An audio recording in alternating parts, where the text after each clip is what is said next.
Welcome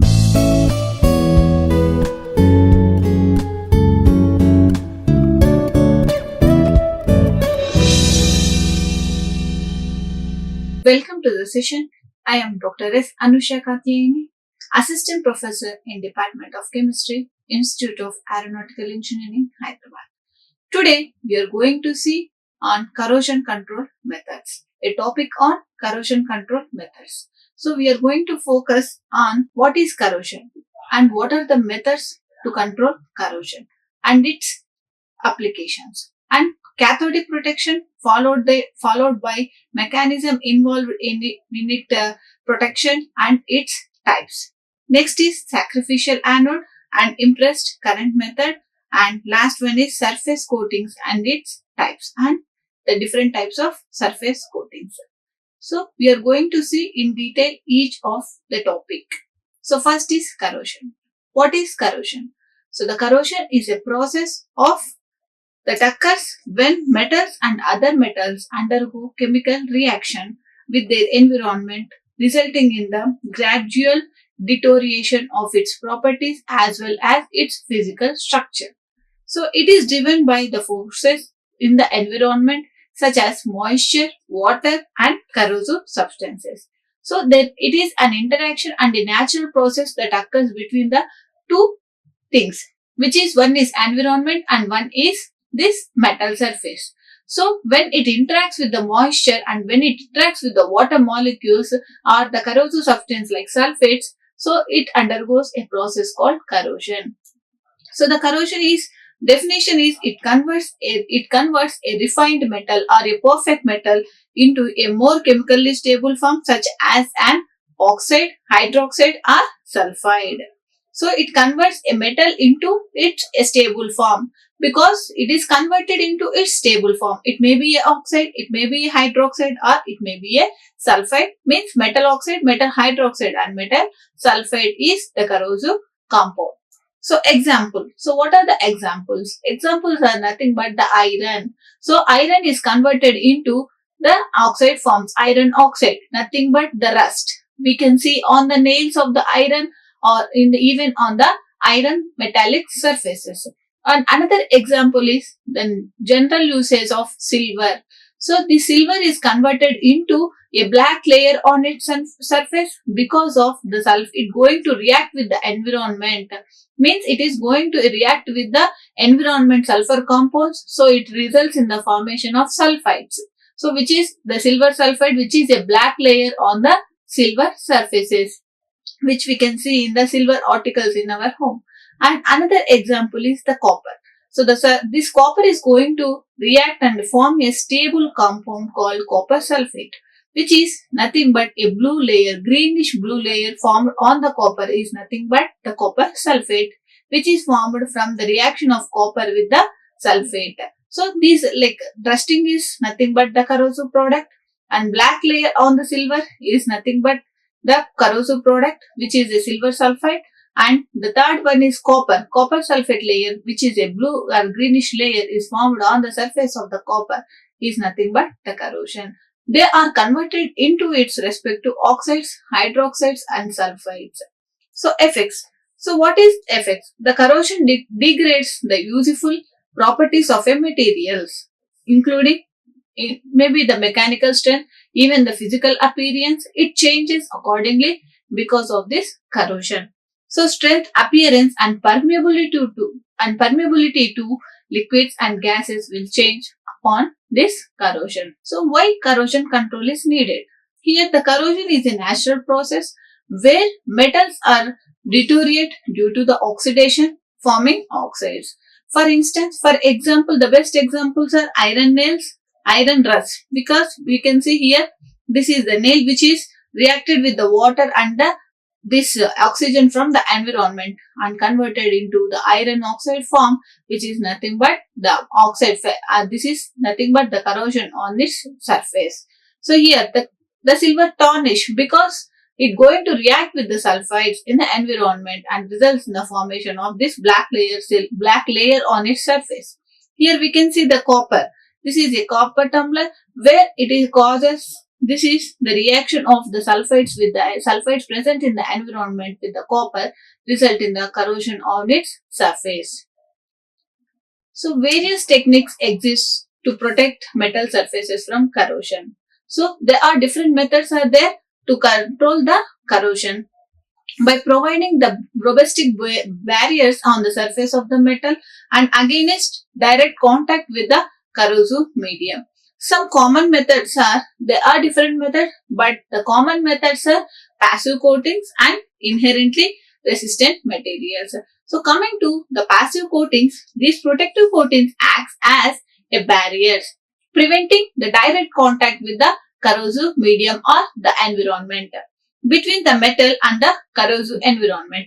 For example, the application of the paint on the surface of a metal means we are protecting the surface by a barrier, by providing a barrier between the metal and the environment.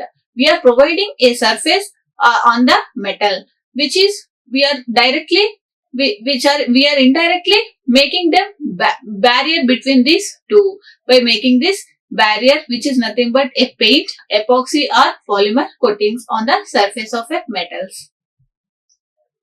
So we can see here, when if it is a painted or epoxy coating or is there on the metal surface, it won't directly react with the water molecule, or it won't directly react with the moisture or maybe the corrosive substance or corrosive environment. So thereby this is nothing but the passive coatings. Thereby we can reduce the corrosion somewhat, up to some extent we can reduce the corrosion process. And next is the inherently resistant materials. So using metals like stainless steel and nickel alloys are non-metals which naturally they have a tendency to avoid corrosion. They are resistant to corrosion. They are also called these, they are naturally resist corrosion. So there won't be corrosion on its surface. So when we take iron, there will be definitely the corrosion, rust is formed. But when we go for the stainless steel, which prevents corrosion because it has a property to resist corrosion, they are very effective. However, these materials can be expensive or may lack required mechanical properties in some applications. So in why is corrosion control needed? So in academic aspects, it can be referred to as a cost of corrosion under direct or indirect loss, because we are going to lose its tensile strength or mechanical strength or physical appearance. So health, as coming to the health aspect, here the surgical instruments, implants, another one is pacemakers, etc. All these substances are prone to corrosion. So pacemakers, and here the stents or pacemakers are the this one implants. So in dentistry and in cardiologists they will use implants and the stents. So we should not it should be the corrosion free. So here in health aspect this causes a serious problem. So these corrosion control methods has to be developed and needed. So the cultural aspects. So antiques and monuments may get extinct due to this corrosion. So coming to here some like this monuments, they undergo the corrosion. So we are going to lose the antiques and extinct, they which are very rare and extinct. They lost due to this corrosion process. And safety aspects. Machine parts in factories and home appliances can cause harm if corroded. So this safety aspects means the machine parts which are used in the industries, they undergo corrosion because they lose its lifespan of these materials will be lost, and they and also can cause harm even if it is using in food industry. These corrosive compounds may mix up with the food and it also causes a tremendous loss. So these corrosion control methods are needed in order to prevent all these aspects. So what is the importance of corrosion control? So one is safety, to prevent structural failures and as well as accidents, and next thing is cost savings. It reduces the maintenance and replacement costs. Efficiency. So it ensures longevity and performance of equipment and also the infrastructure. Final thing is environment impact. It minimizes the pollution and waste of the substances. So the corrosion control methods. So the various control methods are there, but we are going to see in detail the cathodic protection and surface coatings. So the cathodic protection is the method of protecting metals and alloys. So the cathodic protection is the method of protecting metals from alloys from corrosion, making them completely cathode. We are converting them into the cathodes, thereby we are preventing the corrosion process. To achieve this, the auxiliary anode is provided in the corroding medium, which is connected to the structure of cathodic protection is of two types again. One is the sacrificial anodic method and another is the impressed current method. Current cathodic method. Generally, if the corrosion is going to happen on the surface means it starts at the anode. The anode start releasing its electrons. So it loses its electrons and got oxidized. The electrons loosed, the electrons from the anode will travel to the cathode. There it gains and it got reduced. So it is an electrochemical reaction. So the process starts at the anode. So we are preventing it by converting the anode into the cathode. So here again it is of two types. We are using sacrificial anodic method and another one is impressed current cathodic method that we are going to see in detail in the further slides. Here this technique interface with the corrosion process means we are going to protect the corrosion. We are going to reduce the corrosion process on the metallic surfaces by making the metal surface the cathode, because in general the corrosion starts at anode. The electrons released from the anode will travel to the cathode. Then it by reducing the cathode. So here the oxidation is going to take place at the anode. So we are going to stop this production of electrons by making the surface into the cathode. So here two main types of cathodic protections are there. One is galvanic or also called as sacrificial anode cathodic protection and another is impressed current or impressed current cathodic protection. So here coming to the first galvanic or sacrificial anode protection, here we are going to use the more reactive metals like zinc, aluminium and magnesium. So they are going to act as a anodes and they sacrifice because they are going to corrode in place of the real metal. We are going to turn this metal into a, so the more reactive metals are used which are called zinc, magnesium and aluminium.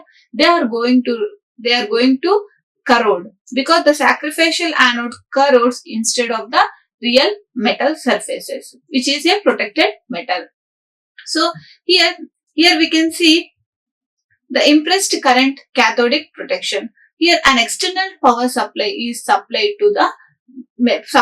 and this causes the corrosion decrease because here the provides sufficient current to protect structure. Here the electron source is from this battery. Here the electrodes, here this is the rectifier. We can see here the rectifier. This rectifier gives the electrons. So these electrons will move to the cathode. So there is no chance of this corrosion on its anode because we are supplying the power. So for coming to the galvanic and cathodic protection, where the another reactive metals, more reactive metals like magnesium, zinc or aluminium we are going to use. They are going to corrode instead of the original metal or a protected metal. So the cathodic protection is, which is the sacrificial anodic protection. It is the metal to be protected from corrosion connected to anodic metal. So commonly used metals are magnesium, aluminium and zinc and their alloys. Here if we can see here the ship, it is the ship. This is the base metal. It is protected because the sacrificial anode zinc is attached to the surface in which is going to place in the water. Here the ship is going to directly contact with the water. We are making a barrier by providing these sacrificial anodes or sacrificial cathodes. Here we are using zinc. So this is going to corrode instead of this metal surface on the ship. So this instead of this zinc surface is going to corrode because we are protecting it by making the sacrificial anode on it. Here Example, a ship hull which is made up of steel is connected to a sacrificial anode which is called zinc blocks, which undergoes corrosion, leaving the base free from corrosion. So we can see here, if this is the hull of a ship, this is ship hull.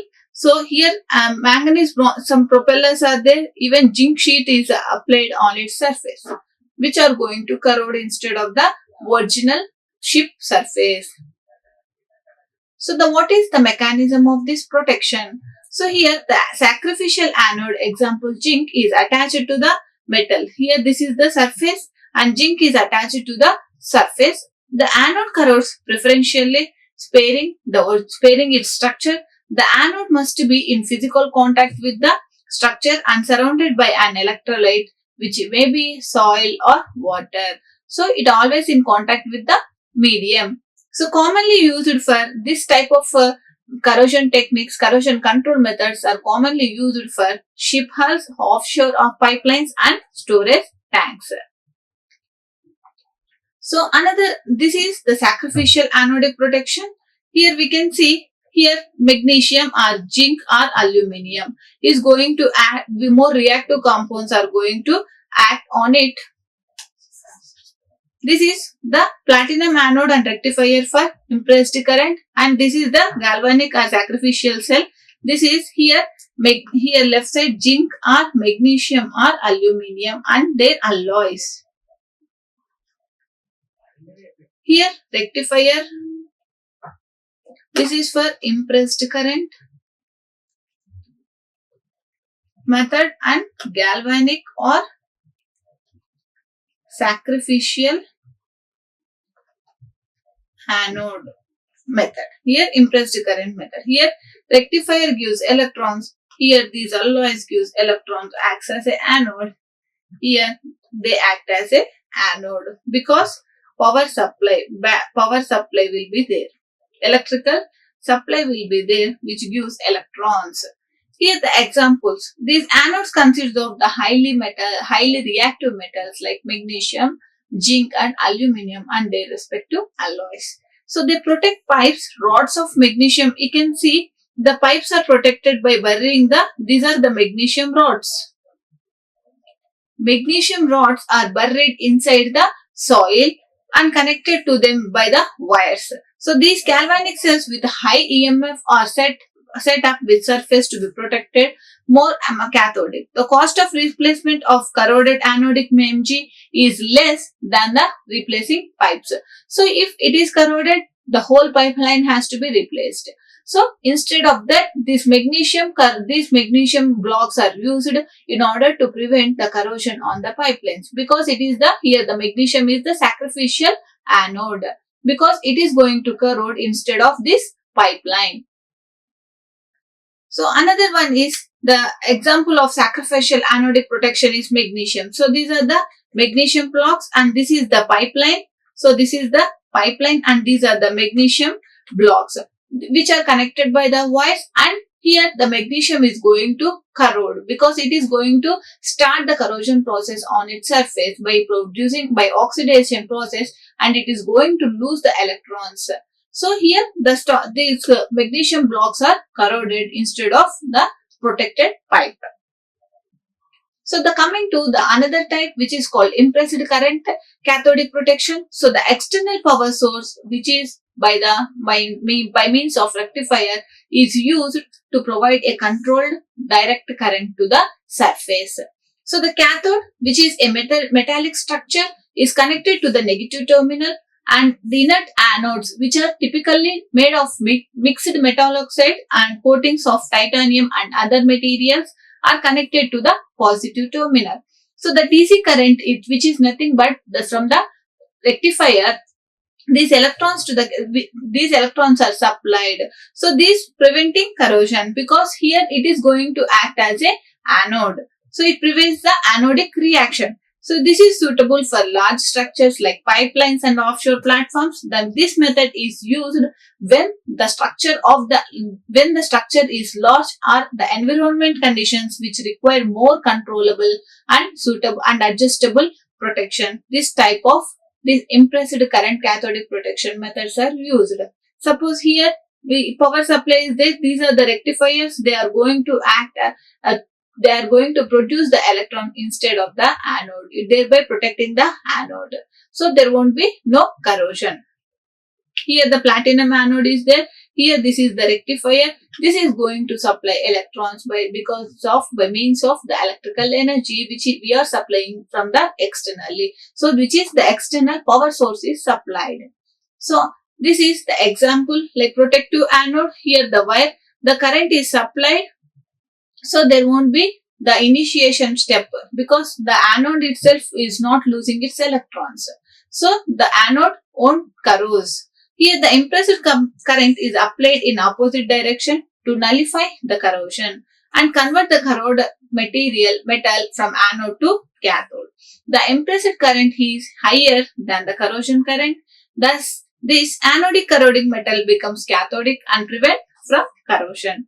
So the impressed current is taken from battery or maybe some alternate current line or direct current.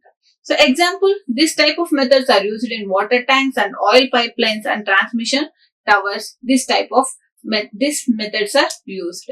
So coming to the another application called surface coatings. Here the main functions of coating is to provide an effective barrier on the metallic surface, thereby preventing the corrosion. So there are many methods by which we can do this process. One is metallic coating, another is inorganic coating and another one is organic coating. There are three types: metallic, inorganic and organic. So coming to the surface coatings, non-metallic coatings again, organic and inorganic coatings are there, and this is the metallic coatings. So the coatings may act as a sacrificial anode. So there we are making a barrier between the two surfaces which is from the environment and the metal. So they act as an anode and release substances that inhibit the corrosive attack on the metal surface directly. So example here, the drums are coated with the paint or barrier. It may be a metallic, it may be a non-metallic, or it may be a organic, or it may be inorganic. The one thing is we are making a barrier between the environment and the surface, which to reduce the control to prevent the corrosion control.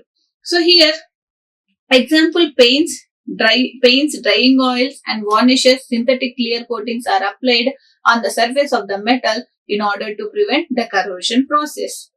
So coming to the metallic coatings, the surface of the base metal is coated with another metal. Example, noble cathodic which are silver, copper, nickel, chromium, tin, lead and steel. So the metals with high electrode potential than base metal is coated. So the coating has to be done with the higher electrode potential materials. So the cathodic coating protects the base from the metal when coating is uniform and free from the ions. We can see here this nickel plating and chromium plating and zinc plating, screws or nut bolts or yellow chromate coating on its surface in order to prevent corrosion. Here sacrificial anodic which is zinc, aluminium, cadmium on steel, and the electrode potential of zinc, aluminium and cadmium are lower than the base metals which is nothing but the iron. This is why the reason the iron nails are going to coat with the zinc, nickel and cadmium which are having high electrode potential. So the anodic coatings protect the base metal sacrificially. So the mode of application, it may be how we are going to coat. It may be the hard dipping and it may be the flame spraying, or it may be the cladding, or it may be the electroplating, or by the process of vapor deposition. Here we can see here the material which we are going to coat is heated and in hot condition we are going to dip on its surface. And another is flame spraying. So this is nothing but the flame spraying. Here the powder is filled in this, and when it was heated, this powder present in the container is going to coat on the surface of the material which we are going to protect from the corrosion. And another method is vapor deposition. It may be by the physical vapor deposition or it may be by the chemical vapor deposition. The vapors are going to deposit on the surface of the metal or the material which we are going to prevent from corrosion. So another is the electroplating. Electroplating is nothing but the movement of ions from anode to the cathode. So we are making a surface on it, and we are going to create a surface on a metal which acts as a barrier to prevent corrosion. For example, the iron is coated with the gold, platinum or silver. A layer of these precious metals are coated on its surface in order to prevent corrosion, even in the ornaments, even in the industries. So based on the application, these techniques will be used, and this is all about the corrosion control methods. Thank you. Like, share and subscribe. Hit the bell icon for more updates.